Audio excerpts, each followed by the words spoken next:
Good evening. Thank you everyone for coming here.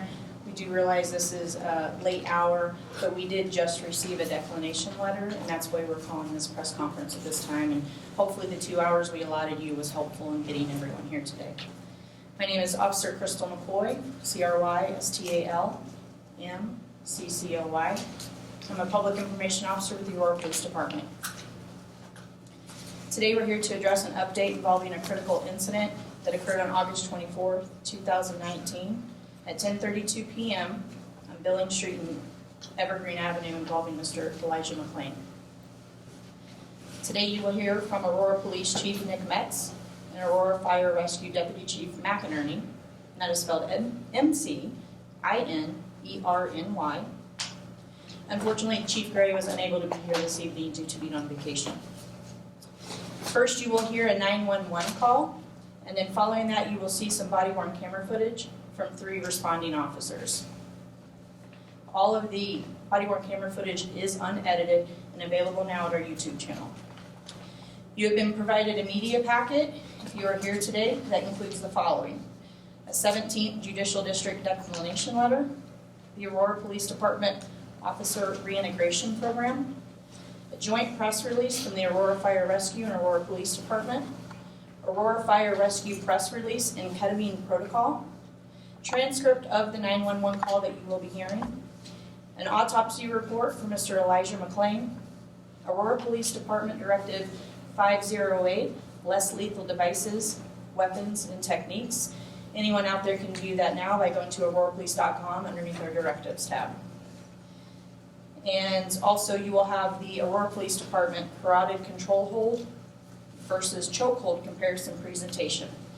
Finally, we have provided the Senate Bill 15219 regarding officer-involved shootings. The body-worn camera footage you're going to view today is approximately 30 minutes long. At the conclusion of the body-worn camera footage, Chief Metz will speak, followed by Deputy Chief McInerny. Viewer discretion is advised in viewing the body-worn camera footage and listening to the 911 footage. And finally, before we begin the body-worn camera footage, we understand that you have a lot of questions. We're here today to answer them, but please hold all of your questions until the very end.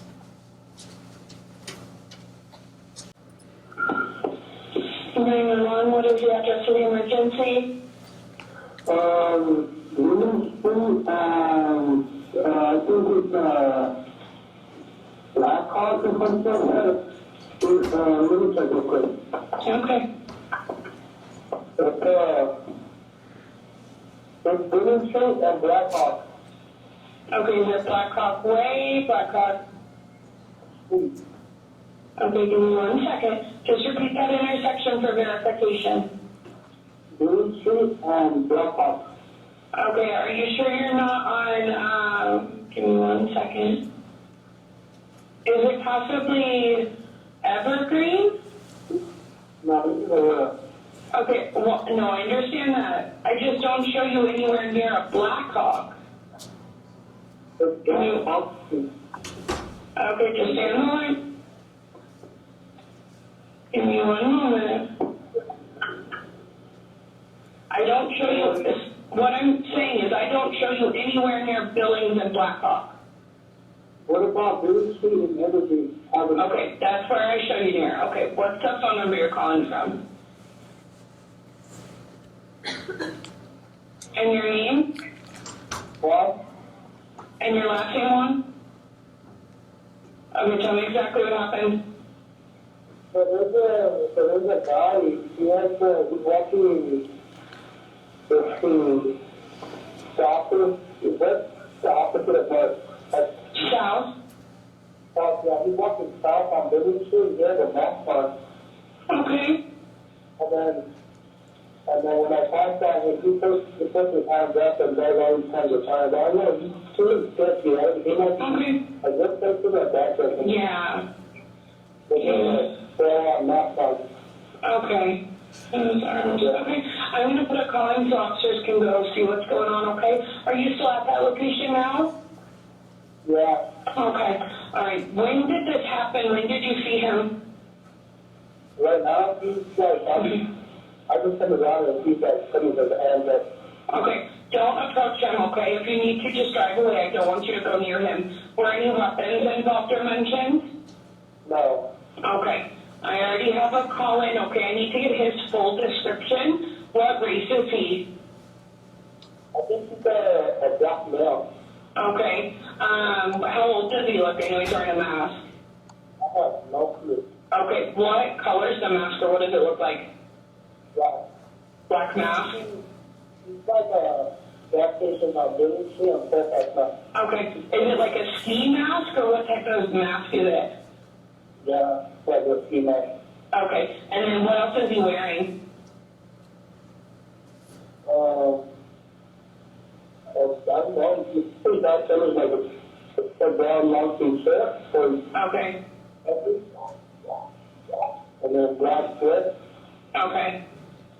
Sweatpants. Okay, give me one moment, I'm just adding notes. Are you or anyone else in danger right now? No. Okay, we have this call in, sir. Don't approach that person and do not disturb anything at the scene. We are going to have officers dispatched to check the area and try to locate him, okay? Okay, he's walking past the gas station Yep, I let them know that, okay? So don't follow him or anything. We're going to have officers come check the area, okay? Okay. Just call us back immediately if anything changes or if you have any further information. Sounds good. All right, and do you need officers to contact you, sir? No, it's fine. Okay, thank you. Call us back immediately if anything changes. Okay, good. Thank you.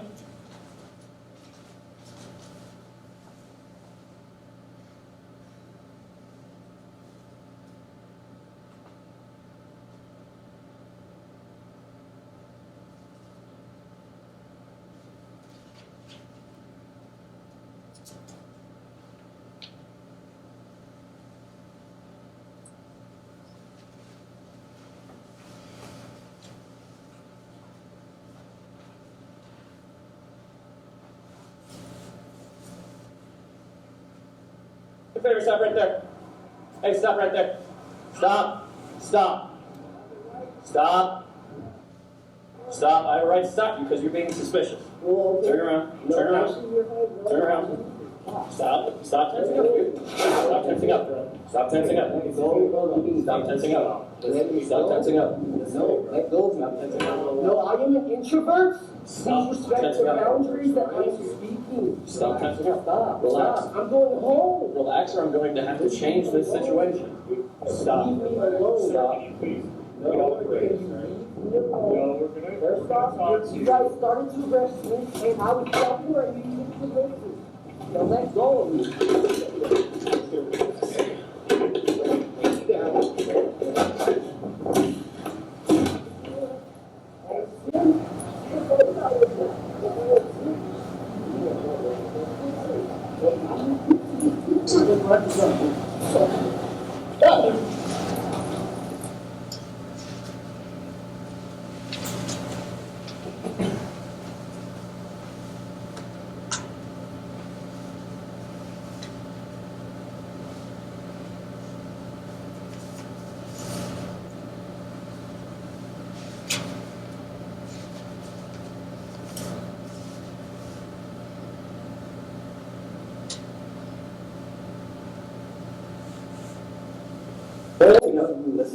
No, I am an introvert. Please respect the boundaries that I'm speaking. Stop. Stop. I'm going home. Relax or I'm going to have to change this situation. Stop. Relax. Sir, can you please? No, We don't want to do this, sir. leave me alone. No, we're gonna. First off, you guys started to arrest me, and I was stopping my music to listen. Now let go of me. Yeah, let's get a rest. We're gonna lay you down, okay? Come on. I intend to take my power back. And I intend to We be don't want to let that do. I intend to take my power back. Stop it.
Stop. Oh, yeah, I'm sorry. I wasn't trying to do that. I just said that. I can't read correctly because.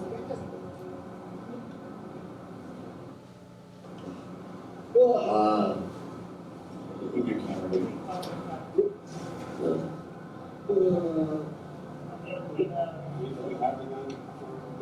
No, he went for his gun. Oh, my God.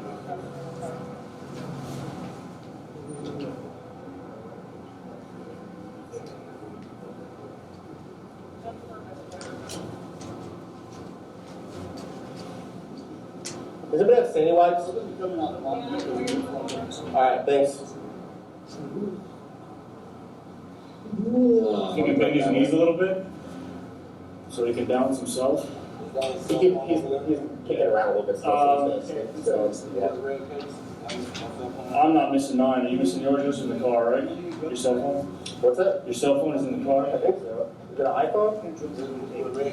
No.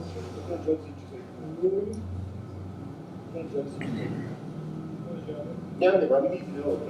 Good, brother. Can you find sandy wipes for me somewhere, please? From anybody? Yeah, anything, please. Good. Yeah.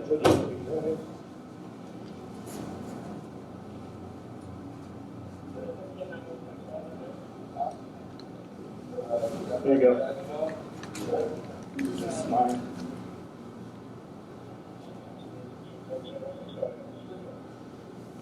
It was recording. I just shut it off because it's split in half. So something fell out right here on the grass, but I don't know what it was. It probably looks okay.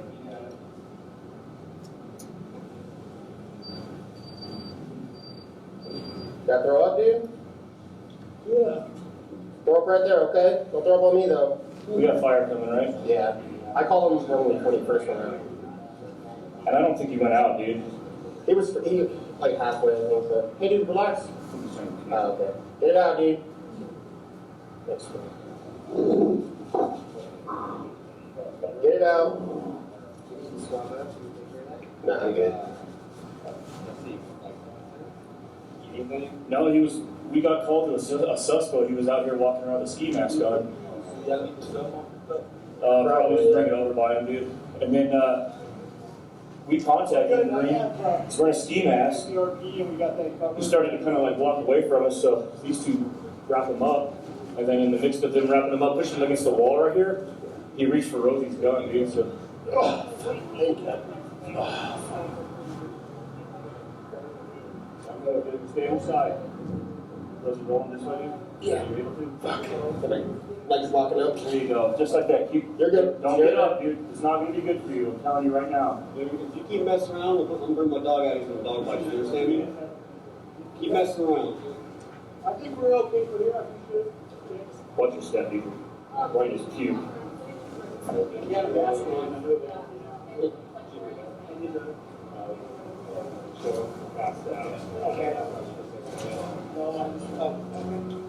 Don't do it, dude. Relax, bro. Come Chill on. out. You already lost this one. Just relax. No. When we tried to stop him, dude. Come on.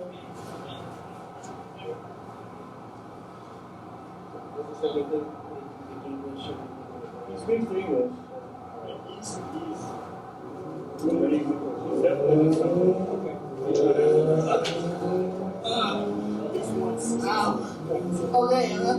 Stop, dude. Well, chill out.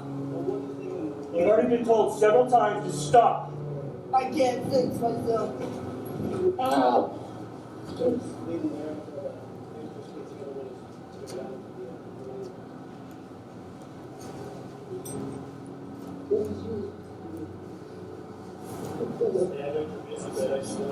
Stop. Dude, Chill out. Weird. Nothing really criminal. My officers go to make contact with him. He starts acting crazy. He attacked them. I'm glad he ended up trying to get a blood on the guy. He's actually. Well, stop fighting us. I'm trying to put him out. They were that's what's this company on scene. That's where we're at. Next week, there's no day out. We did that. Hey, and the other one? I don't. Oh, you got him? Oh, I didn't know that. Okay, I knew he was busy. And just one other thing, we did have an officer get. Yeah, that's all he is, dude. That's what he was wearing. It was used. Okay. It was very minor. So the ambulance gets here, we're going to go all the cops are okay. Yeah, sounds good. I'll give that a couple of minutes and go put him on. Whatever he's on, he has incredible strength. Yeah, crazy strength. I had him in a bar hammer behind his back, and his arm was above his head. He was like, Is there anybody that can relieve me for a second? Spitz! Oh, think somebody just. Lawyers get on for a second, so I won't get up. I'm like cramping up. Okay.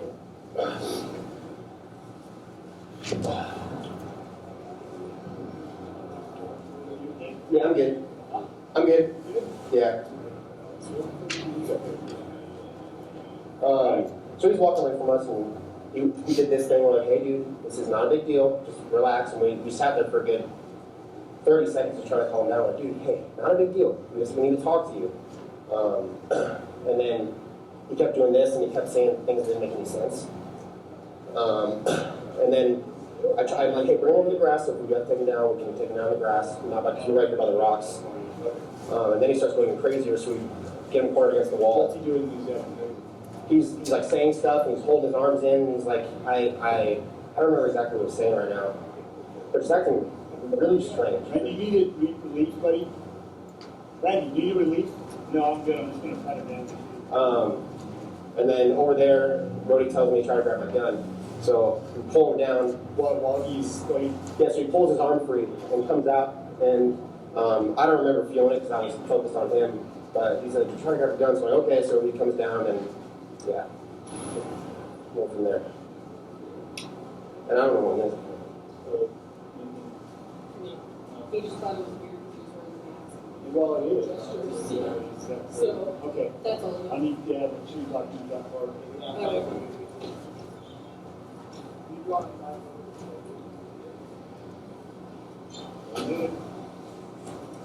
But, so I initially tried, and then I was in a bad position.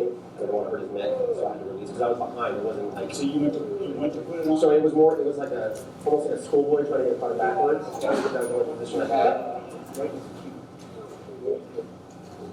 Relax, dude.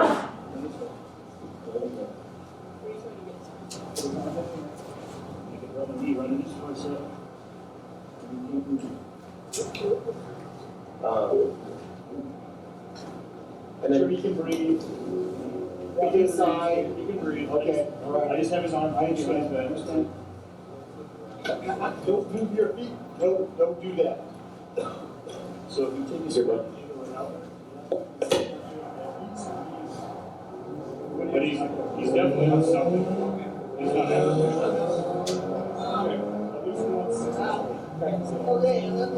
Stop messing around. Now, chill out. Well, we'll just leave him. You've already been told several times to stop. I can't fix myself. Ah! Just leave him there until the ambulance gets here and we'll just put him down to the ready.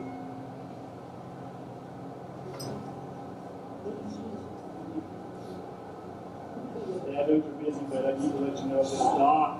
We had a suspicious call over here. Dude, chill out. Got a mask on his face, hanging down the beard. Nothing really criminal. My officers go to make contact with him. He starts acting crazy. They put the handle on him, he attacked them. Rosenblatt, he ended up trying to put a carotid on the guy. He actually stop fighting us. They put him out. They were the handcuffs were still struggling with him. Fire on scene. That's where we're at. I just want to let you know today we did that because we bought a carotid now. So. And the other one, I don't. Oh, you got him? Oh, I didn't know that. Okay, I was busy. And just one other thing. Is this his? Yeah, that's all it is. That's what he was wearing. It was used. Okay. It was very minor. So the ambulance gets here, we're going to go and get All the cops are okay. I appreciate it. Thanks. I don't know what that would be. Whatever he's on, right. He has incredible strength. Yeah, really just great.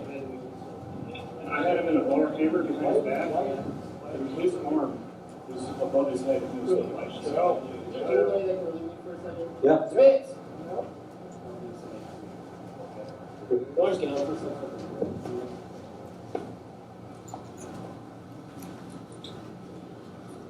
I keep his legs up. Yeah, well, yeah, if he keeps on, we'll do that. All right?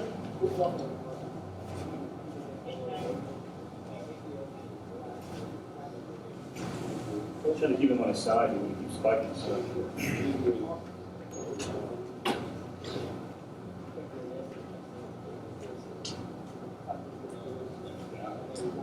Stop, dude, don't do it. We haven't even got that far yet, man.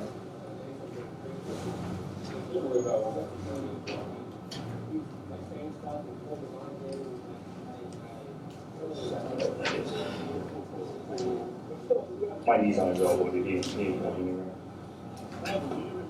No, I'm good. I'm just gonna pat him down, make sure he doesn't have anything, because we haven't got to that far yet.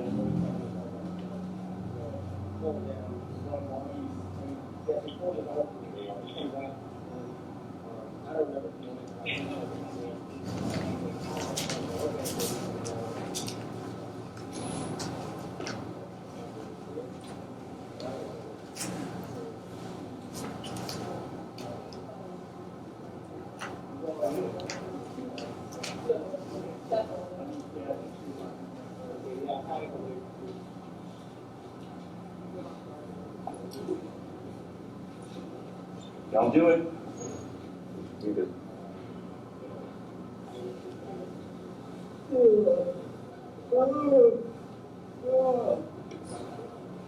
Tapping on his legs, right? No. I'm gonna come back this way. Oh, we're not gonna leave this. No, right in his puke. Oh, thank you. Here, come this way with it. Come this way. There we go. Where are you trying to get? Just put his arm down here. And I can draw my knee right in his tricep. And he can't move.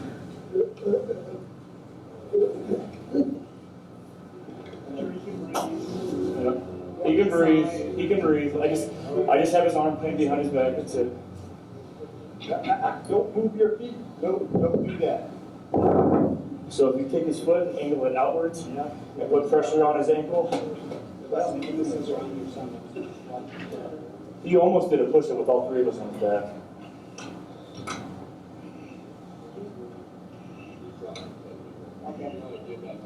Yeah, so once he gets out, y'all gonna hit him in the right shoulder. You want shoulder or ass? Either way. Ass is right here, man. And we'll give that a couple of minutes, we'll see if that works. And then if it does, Yeah.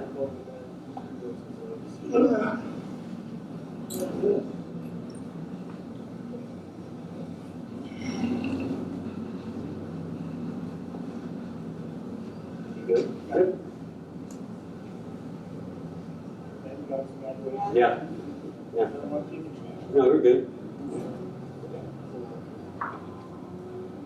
Okay.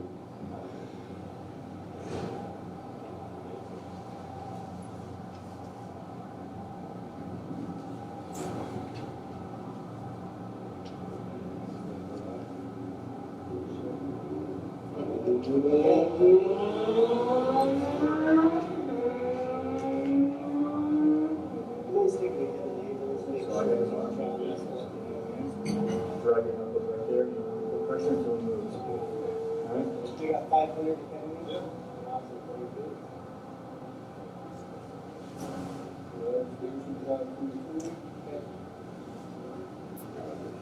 Grab it right between his ears if he fights, alright?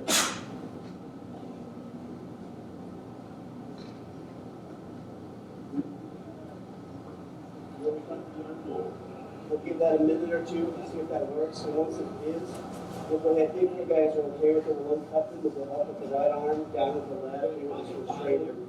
We'll give that a minute or two. All right. Hey, Woodyard, Rosie, here in a minute, once this medicine kicks in, we're going to uncuff him, put him on the bed, and then we're going to restrain him, soft point him to the bed.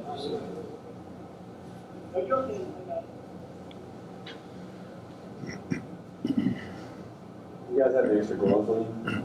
My back pouch right here. Okay.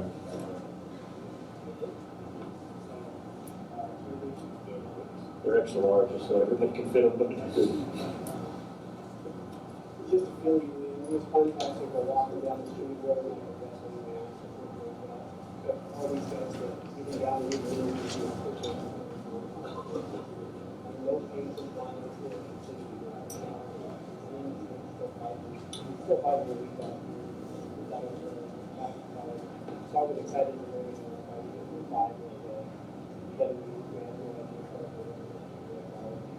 we're going to give him maybe another minute. It looks like it's starting to get ready. We'll go ahead and unplug. Is Is he in custody or? Yeah. I'm sure you will be. I'm sure he will be, man. Okay. Yeah. Fine. The hospital staff know. He's not already. All right. How's he? You seeing the? Yep. Okay. So go ahead and get him on his side and we'll just uncuff you. Let's get him on McInerny first. Okay. If we can. Okay. You guys wanna do that? Careful, careful.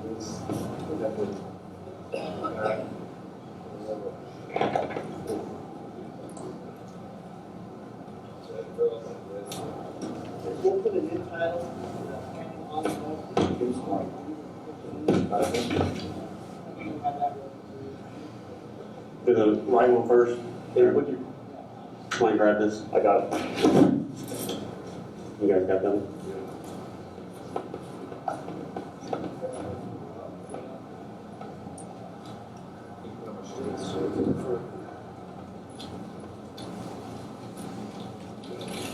Good? Yep. Thanks, sir. Good? Yeah.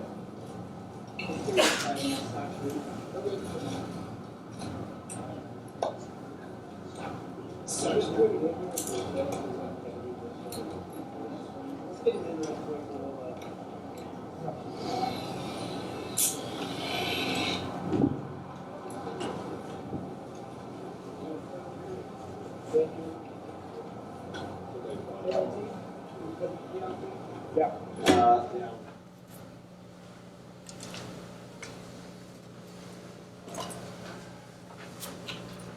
Let's move this over a little bit. First of all, thank you for being here this evening. I'm Nick Metz, Chief of Police with the Aurora Police Department. Before I get into the reason of why we're here to talk about the death of Elijah McClain, I recognize a few of you from last night when we were looking for Baby Miracle, and I just want to extend a big thank you. That was a very tense few hours for us. And we really didn't know how that was going to turn out, and the fact that you guys especially put information out for us when you did was huge, and we just appreciate the teamwork on that, so thank you. The other thing is, and Crystal touched on this just a little bit, we realize this is a late hour, and I know that this has created some questions and so forth about why are we doing this on a Friday night. One of the things that I directed early on was that when we got a decision letter from the 17th Judicial District, that we were going to get information out as quickly as possible. Obviously, there were three possibilities of that decision letter. There could likely be a decision by the DA to do a grand jury. There could be a decision by the DA to do an indictment, or in this case, a decision by the DA to issue a declination letter, which is what they did in this case.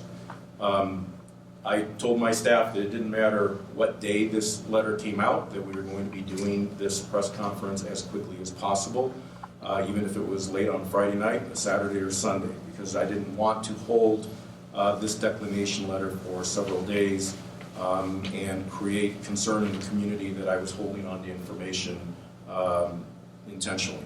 So we did receive this letter today from District Attorney Dave Young from the 17th Judicial District at 3:35 this afternoon.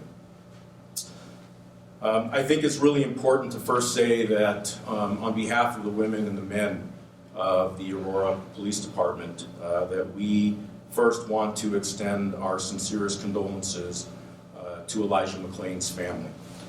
And we certainly recognize and understand that this has been an incredibly devastating and difficult process for them over these last several weeks. When this incident happened, I was immediately notified by Commander Dudley of our Investigations Bureau. Commander Dudley immediately ensured that Elijah's family was notified, and also ensured that Elijah's family was connected to our victim advocate so that we could make sure that Elijah's family got the support they needed as Elijah was fighting for his life in the hospital.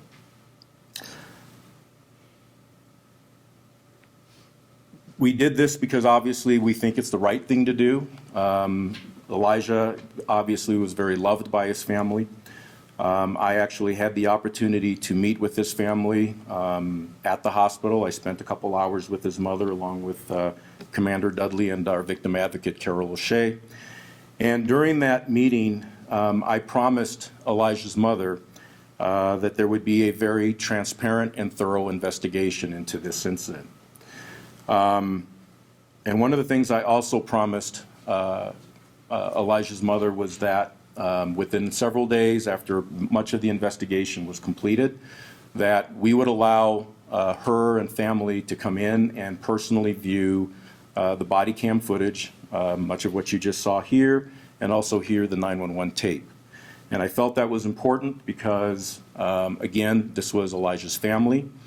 This is something that we have done in the past with other critical incidents. We feel it's important that family members are able to have the opportunity to see that information well before the general public. Several days later, in keeping with that promise, Elijah's family did come in and they were able to view the body-worn camera footage and hear the 911 call. At the beginning, and I apologize, I'm going to back up here just a little bit. When I was informed about this particular incident, the night of the incident itself, recognizing that Elijah was in a life-threatening situation, I directed my investigators to handle this case as if it were an officer-involved shooting. Some of you may be aware that there is a House bill that requires police departments to team up with other agencies as well as district attorneys' offices to jointly conduct investigations on those cases that involve an officer-involved shooting. And then the bill is specific to an officer-involved shooting. In this case, I believed it was important to, even though it didn't involve a shooting, to handle the case much the same way. And therefore, we requested the assistance of the Denver Police Department as well as the 17th Judicial District Attorney's Office in handling that investigation. There was a lot of criticism, obviously, in the community and in the media that we didn't release the body-worn camera footage or other information that had already been released early on. It was my decision to do that in the realm of protecting the integrity of this investigation and the credibility of this investigation, and that was also requested of me by the 17th Judicial District Attorney's Office to not do that. And I felt that that was the right thing to do given that request. As promised, now that the District Attorney's Office and the Adams County Coroner's Office have made their final determination on this case, we are prepared to release much of the anticipated information. As I go through this, obviously you've seen the video, and I'm sure it's raising a lot of questions and concerns that you may have. But I want you to know that as we go through this, in no way do we want to do anything to vilify Elijah. We recognize that Elijah was in a distressed state, and we also recognize that this was a situation that obviously resulted in tragedy with his death. On August 24th at 10:32 p.m., a very warm summer night, officers responded to a 911 call from a concerned citizen, and you saw that and heard that. And the citizen reported that they saw a man wearing a black ski mask and was waving his arms around. Officers located and contacted the man matching the description, who we now know to be Elijah. Mr. McClain refused to stop as requested by the officers, and as you saw, a pretty violent struggle ensued.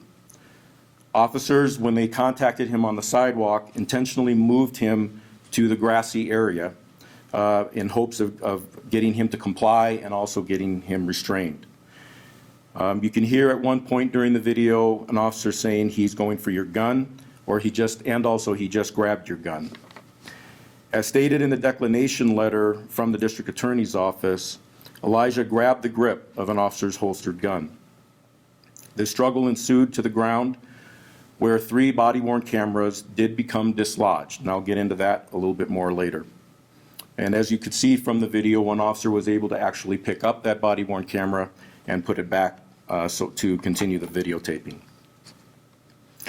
As the declination later also stated, quote, based on the circumstances present here, the officers had reasonable basis to not only stop and question Mr. McClain, but also to pat him down for weapons to ensure safe contact with him.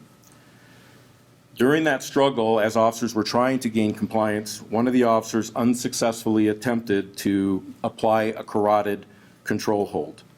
And as stated in the declination letter, another officer was in a better position and did effectively place Elijah into a carotid control hold.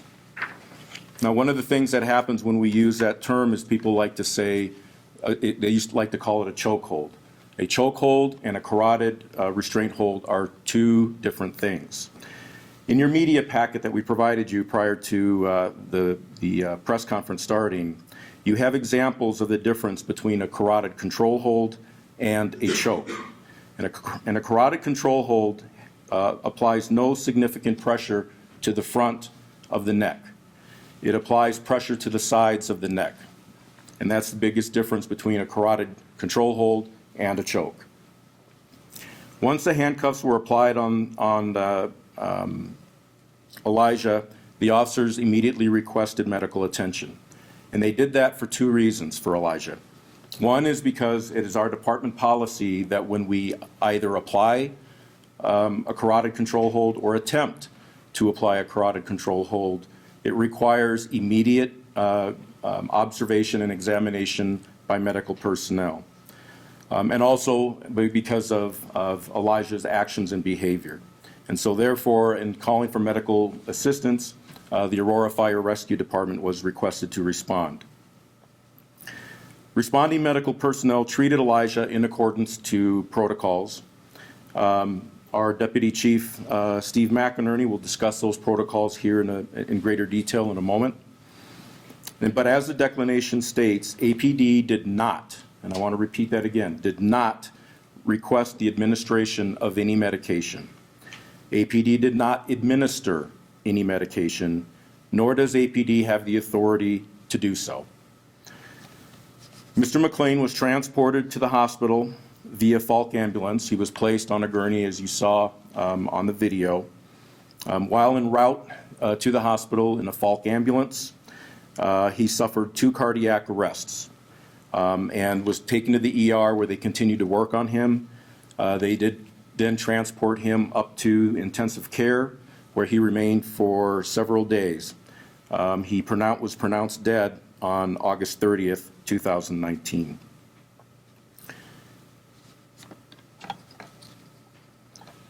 Following, as we continued with the investigation, the 3 officers that were involved were placed on administrative leave, and that is our policy. Each officer then goes through a reintegration program. This is designed to promote healthy return to duty. All the involved officers have since returned to duty. And you'll have those descriptions of that reintegration processes in your media packets. One of the things I do want to discuss just real quickly was a comment that you may have heard in the video, and that was a comment from one of our K-9 officers. That comment that was made was inappropriate. It was unprofessional. And that comment has been addressed with that officer through a written corrective action. I do want to say, however, that the officer is a very good officer. He made a mistake, and that mistake has been addressed, and actually will continue to be addressed as the entire K-9 unit will receive additional training and expectations on appropriate use and appropriate behavior at a scene. Regardless of that, I do want to provide an apology to the family, because when they saw that and heard that, it was something that obviously disturbed them greatly. And for that, again, I do very much and sincerely apologize. So where do we go from here? It's not over. We don't, just because we have the letter doesn't mean that we stop and say, okay, we're done, and we just go on about our business. There's a lot of work that still needs to happen following this incident. Now that the declination letter has been issued, there's a few things that are going to happen. One is, I have ordered that a force review board be convened that will review the actions and the force of those officers to determine if the force used was within department policy. If there are any violations that are noted by the force review board, which is comprised of high-ranking department members as well as members from training and so forth, if they find any issues that they believe violated policy, those allegations will be forwarded to our internal affairs for investigation. I'm also ordering a tactical review board, and I've asked that that tactical review board be comprised of force experts who are outside of the Aurora Police Department. We plan to reach out to force experts from around the area and from throughout the country to come in and to review this situation in its entirety. We want to do this to determine if there is a need to change policies, if there's a need to change procedures, if there's a need to change tactics, and if there's a need for different types of training. We have a very robust department policy and training policy. We don't rest on our laurels when it comes to that. We are constantly reviewing our policies and looking at best practices, and this is going to create that opportunity to do so. The other issue that has come up is, and I know this has come up by several of you, is the concern about the body cameras falling off. First of all, let me say this. I take issue with some folks in the community and even in the media who have asserted that these officers intentionally removed their body-worn cameras. I've been in this job for 36 years, and I myself have been in my share of violent altercations in trying to arrest someone who doesn't want to be arrested. And I can tell you that during those struggles, my badge, my name tags, my handcuffs, my radio have all come off. I remember a situation in which a fellow officer, while I was still in Seattle, we were in a struggle, his gun came out. There is not a perfect system out there, but we are looking for it.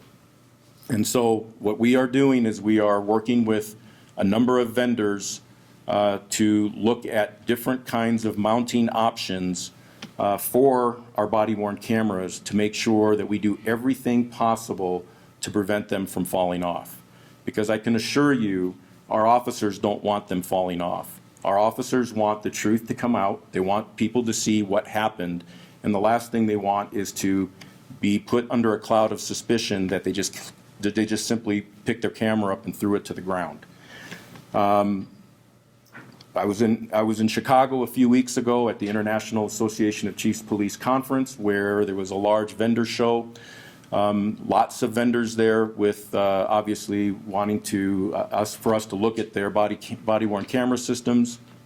We are currently in the process of looking at new body-worn camera systems in the next year, and part of that will be to really look at the mounting systems that are out there.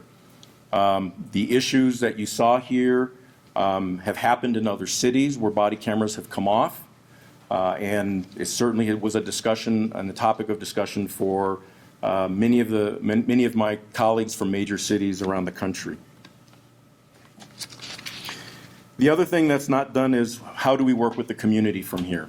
And I am incredibly proud of this department's outreach and its engagement with the community. Aurora is one of the most diverse cities in this country. We have over 150 different languages, so I'm told. And my officers engage with these communities with incredible professionalism and compassion. And many, many times a year, our officers are invited to community events to participate in different types of events with the folks from the community. And they don't ask our officers to be there as security. They ask our officers to be there to build those partnerships and relationships. But we also understand that when it comes to community engagement and when it comes to those relationships, we have to work at it every day. As I tell my command staff members, you audition every day for this job. Well, we audition every single day for the respect and of our community. And so that we know that there are lots of questions as it pertains to the death of Elijah. And we are prepared to work with our community. We will be working with our key community response team. We will be working with the Aurora Police Department's Community Policing Advisory Team. And we will be working with any community member or members who want to sit down with us to discuss issues and concerns about police-community relations. We recognize that the onus is on us to build those relationships and to keep those relationships healthy, and we are prepared to do what we need to do to make that happen. Before I answer any questions, I want to turn it over to Aurora Fire Rescue's Deputy Chief Steve McInerny, who wants to discuss with you just a little bit about AFR's response to this incident. Chief? Thank you. Good evening, Steve McInerny. I'm the Deputy Chief of Operations. I just wanted to cover just a few points. First, I'd like to echo the sentiments of Chief Metz, and that our department offer the deepest sympathies and condolences to Mr. McClain's family and the community at large. We know that a lot of people have been affected by this incident. As you saw in the video, our personnel responded on the request of PD, and we assessed the patient, Mr. McClain, and we administered ketamine, which is based upon our department's protocol, and actually it's a regional protocol. There's 90+ agencies in Colorado that would follow a protocol of issuing ketamine based on what was being presented. The Aurora Fire Rescue Medical Direction Team, which is led by a physician, reviewed the treatment provided and found that the actions of our members were consistent with the department protocol and policy. Based on multiple reviews, Aurora Fire has concluded that the patient care provided to Mr. McClain was appropriate given the circumstances of this emergency scene. Again, as Chief Metz pointed out, we assess the patient. We treat everyone the same regardless of the situation. We don't take orders from PD to administer any drugs. It was based on what was presented. And ketamine is a medicine, a drug that would be issued in what was being presented to our medics and EMTs that were on the scene. The Aurora Fire Rescue Medical Director and team of physicians from local area hospitals will continue to review critical medical incidents. We always try to learn and do better. Additionally, the medical direction team will continue to meet to ensure adherence to department protocols and policy. Aurora Fire Rescue remains committed to providing the highest level of emergency service to the community members of Aurora. Our commitment also extends to our members who consistently provide professional service under difficult circumstances each and every day in the city. We continue to offer our condolences to all of those impacted by this tragic incident. Thank you. Thank you, Chief. This is where we'll open it up for questions. I would ask, given I'm sure that there are a lot of questions that you may have, if you wouldn't mind just raising your hand, and we'll select you to ask your questions in an orderly fashion. So. Yes, ma'am.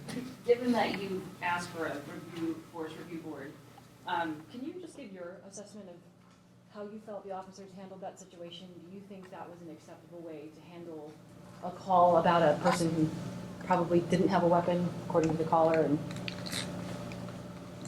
I'm just curious what your assessment was of the situation as the chief.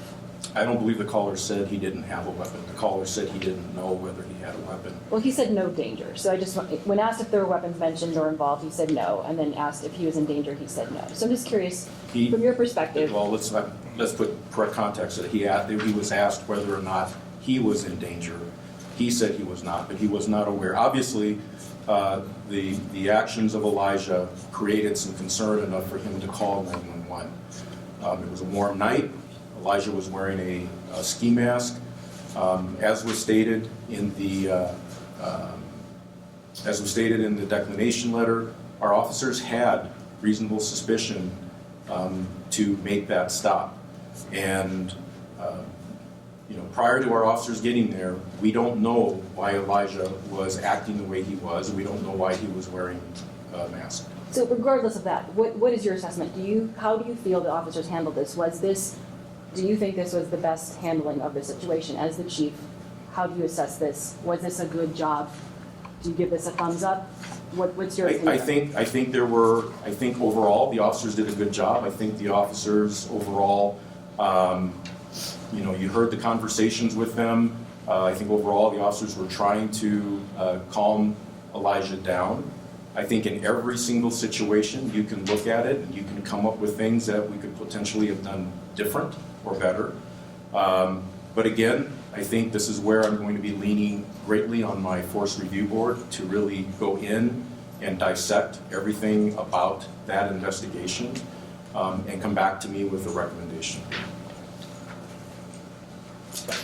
Chief, one of the officers mentioned several times that he said the words, whatever he's on, indicating that officer believed he was on something. The coroner's report shows that there was ketamine and marijuana in his system. Correct. What is the protocol for officers when they're considering the state that a person's in? I guess the question is, was there ever consideration that maybe there was a mental health issue at stake here as opposed to this person being on some sort of a stimulant, let's say? I think in just about every situation you deal with, and particularly if somebody is on some kind of substance, it creates a mental health issue. Our officers go through a lot of training in how to recognize those things. They go through a lot of training in how to deal with it. But every situation is different. Every situation brings with it different nuances, depending on the actions of the person that they're dealing with.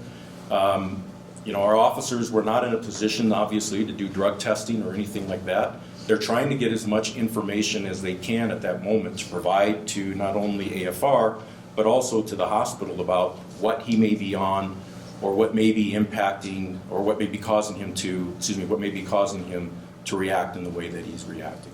When we talk about a carotid hole, one of the officers says that he believes that that Elijah nodded off for a short time. I don't remember the exact word. When does an officer pull off? What's the protocol for reducing blood flow to the brain? Once that person stops resisting. So presumably that means when that person has passed out. Correct. Yep. Chief, you've seen the video, just saw the video once today, you've seen it several times, I'm sure. Right. What struck me, I don't know at any point during the entirety of the video, does any officer ask Elijah, what's your name, where do you live? Is that a shortcoming in this? It seems like there was a lot of directive, but there wasn't a lot of communication with him. And then just a follow-up. And I think, again, I go back to, that is exactly why we are requesting the Force Review Board and the Tactical Review Board. We want to drill down on those things. We want to be able to actually have further conversations with the officers about what was going on. We want to be able to use, a lot of those things as learning lessons for, potential incidents in the future. We deal with thousands and thousands of calls and incidents a year. And unfortunately, more and more these days, we are seeing folks who are suffering from mental illness, substance issues, and a combination of both. I guess I look at it from the standpoint of we are constantly trying to make sure that we are learning as best we can, looking at best practices, examining what's happening around the country, looking at what other agencies are doing, and bring that here. Part of bringing that here was the creation of our community, our crisis response team. Those kinds of things are why we've adopted those kinds of initiatives in hopes of reducing and hopefully eliminating the need to use force on folks who are going through those kinds of things. It's just a quick follow. You've apologized to the family on behalf of the department and perhaps even on behalf of the K-9 officer. Has the K-9 officer apologized as well, either in writing or face-to-face with the family? Not as of yet. I had another question about, I tried to ask this at the last press conference because you weren't able to put the footage out yet, nobody could answer it. how well, I guess, if you could just describe what the de-escalation techniques are supposed to be. It appeared as if pretty quickly the officer touched Elijah's arm. And I just wondered, is that a normal protocol when trying to de-escalate the situation, or what should officers do to try and de-escalate the situation so it doesn't get to a heated level? And again, I go back to every case is going to be very different. You can't take a cookie cutter approach to every call that we respond to. If I tell officers, you will not touch somebody in the first 5 seconds on any incident where someone is acting irrational, that officer then may be put in a position where now they're dealing with someone who's pulled out a knife or a gun. Our officers are given a great deal of training. They're given the training to assess the situation at the time and to make the best decision as they can based on the circumstances that are presented to them. This might be a question more geared towards the fire department, but how common is it to administer ketamine to somebody in this situation? Is this something that happens quite often, or is this an infrequent protocol, or how does that work? You're right. That's a question for the fire department. Okay.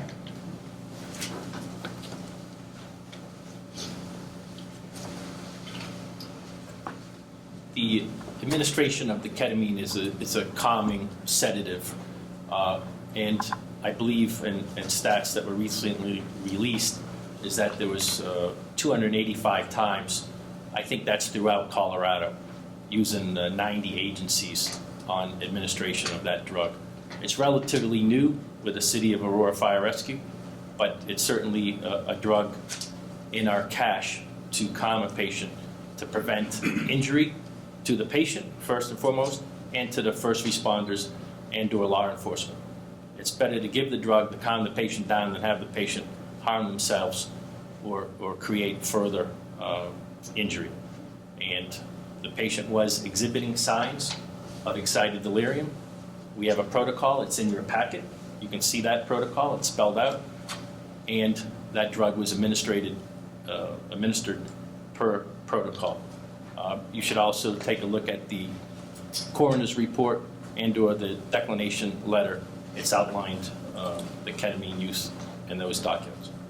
Can you just expand a little bit further on the excited delirium? What specifically was he exhibiting or doing that made your first responders believe that he was experiencing excited delirium? I did hear one of the responders say, when the ambulance gets here in a few minutes, we'll give him this drug. That's a few minutes down the line. So I'm just curious, what specifically was he showing that represented excited delirium? He continued to fight and wrestle with the officers. As you heard in the video, there was 3 officers that were pushed off of his back. He had his hand above his head and was able to push the officer around, breathing very fast, diaphoretic. So he met the signs and symptoms of excited delirium.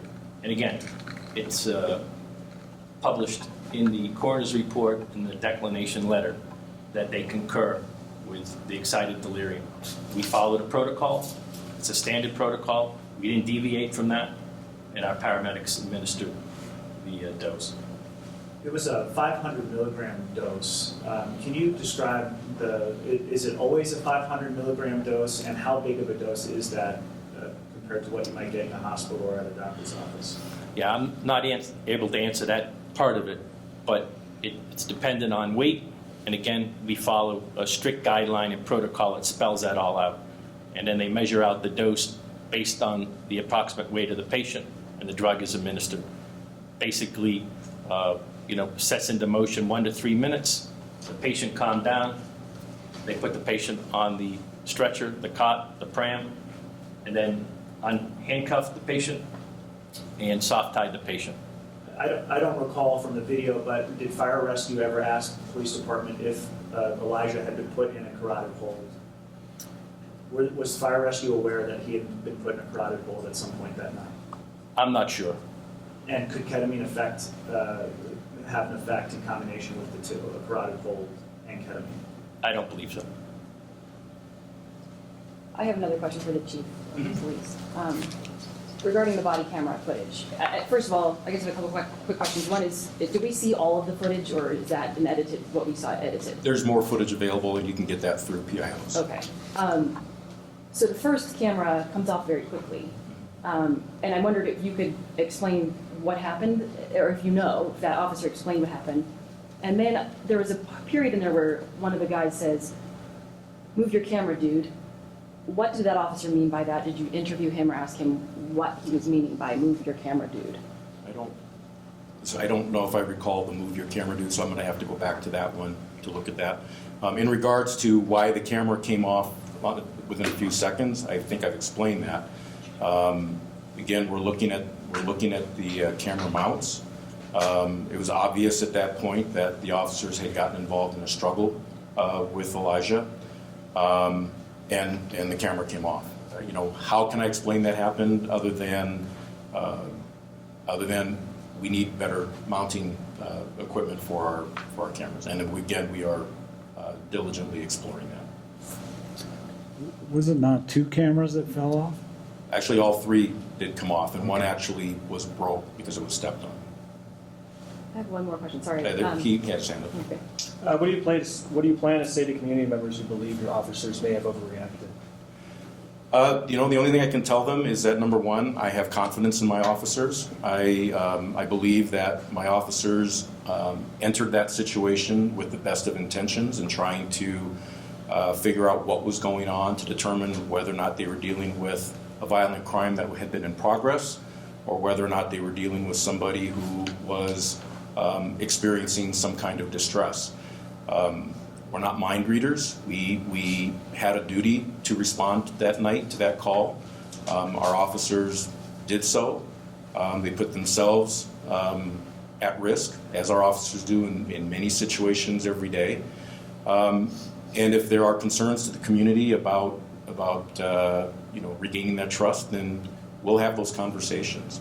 We listen to our community, and our community has had a great deal of input in how we do training. They've had a great deal of input in how we do community engagement. They've been part of that. As I said before, we have a community policing advisory team, which we meet with on a monthly basis, who advises me and the department on different issues. These are going to be obviously important topics to discuss as we continue to move forward. As I said before, I have great confidence in these officers. If I didn't have that kind of confidence in these officers, I would not have returned them to the street. Yes. I just want to say I hope you allow questions at a later date, because we've only been able to watch this once, and I know it's getting late, but I did want to ask, I had some trouble hearing when the officer was shouting, "He's going for your gun." I heard the aftermath of the guy said, he said he was going for my gun. I didn't hear him shouting originally. Was that on that audio? I'm going to ask you to work with the PIOs, and they can provide you where that was heard. Okay, but you did hear that when you listened to that. You heard someone shouting, "They're going for your gun." Okay. Chief, you said this is going to go to a tactical review board with outside force experts. Are there going to be police officers or consultants? We're going to figure that out as we go.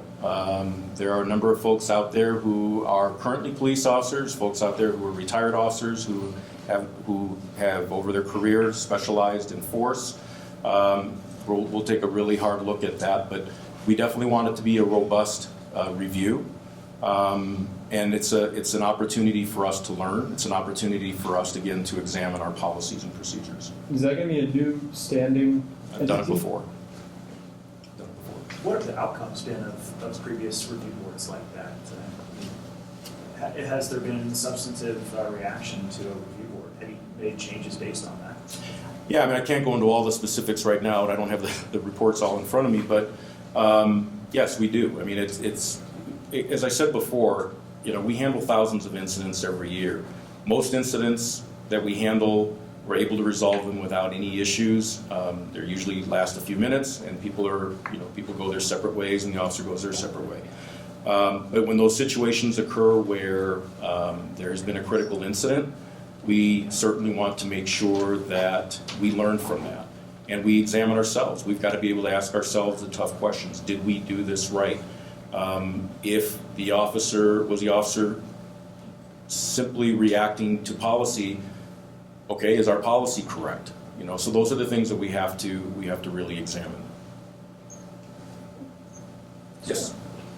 There's been some disruptions at recent council meetings, specifically regarding this case. And I know Chief Wilson went to the community forum recently where this again came up.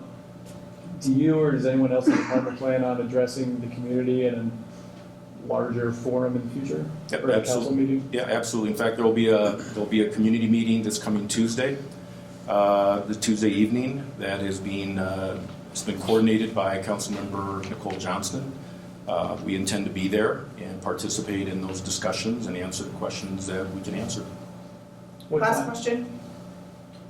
6:30 restoration. I'm sorry. Thank you. All right. Well, thank you, folks. Appreciate your time. And again, thank you for coming at this late hour. We are happy to answer any additional questions that you may have. We'll be available throughout the night. And then finally, if you would like to take a look at one of the body-worn camera systems that we have that are on a uniform, we'll have a female officer in the back behind you that is happy to show that to you, and we'll try to answer any questions that we can about it. Thank you.